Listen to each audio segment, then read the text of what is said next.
चलनी से आटा सैया चाल देवेले, गरम तवा पर रोटी डाल देवेले।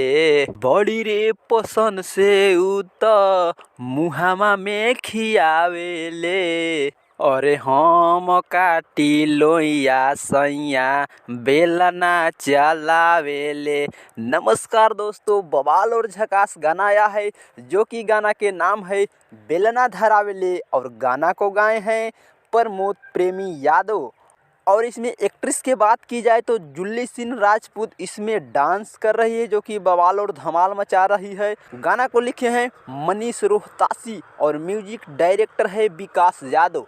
गाना बवाल और धमाल का है तो जाकर के सुनिए। अभी तो पवन सिंह और खेसारी लाल अभी पेंडिंग में है भाई, तो इसलिए तो अभी गाना सुनना पड़ेगा। जाइए, प्रमोद प्रेमी का गाना आया है वेब म्यूजिक के यूट्यूब चैनल से और बवाल और धमाल मचा रहा है, तो जा कर के सुनिए।